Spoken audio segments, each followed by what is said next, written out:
Perhaps the woman who was the most public was the wife of Lieutenant General Ralph Darling, and this was Eliza Darling. We know that she arrived with her husband in December 1825, and for the first 3 weeks they stayed with the Chief Justice and his wife, Frances and Mrs. Forbes. Now, Eliza Darling was a woman of many components. Her mother was Anne Jumaresque, who was the widow of an army officer who had died in the Napoleonic Wars in 1804, leaving her 3 sons and 2 daughters, one of whom was Eliza. Anne Jumaresque was a strong woman with strong attitudes to just about everything. She was very religious and wanted her children to use the gifts the Almighty had given them. She encouraged her children to be optimists, and Eliza was to inherit her mother's traits in this regard, and she was probably an early environmentalist of that time. Now, Henry Jumaresque, Eliza's brother, became influential in Sydney, and when the discussion came about trying to control the press, Eliza Darling was of the mind of John MacArthur, that God's providence was the one to control the convict society.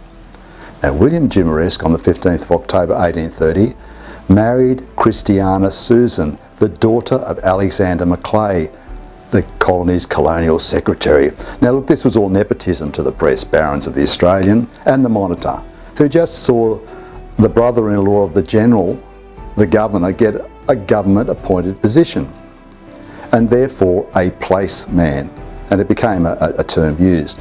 So that a few families plus the governor got the best paid positions.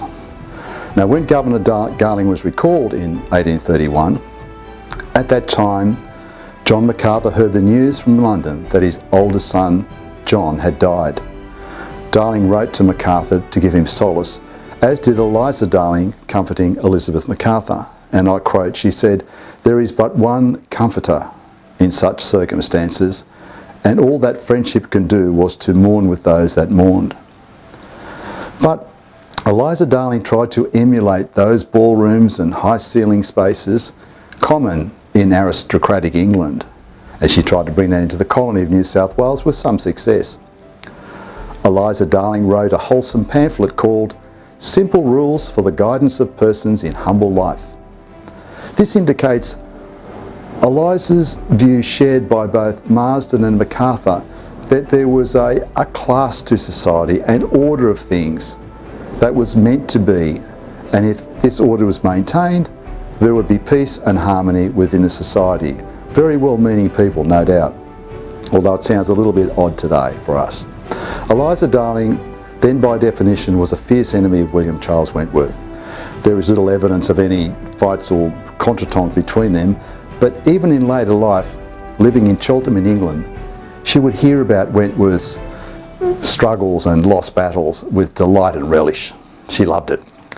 So here we have Eliza Darling supporting her husband, especially agreeing with the exclusives and their view on the proper society that was required for the colony, struggling against their enemies, both individual and combined, and raising their children in the new land. A woman to be congratulated and to be respected for her courage and convictions. Well, that's Eliza Darling. I'm Michael Bieshel, and that's all for now. See you next time.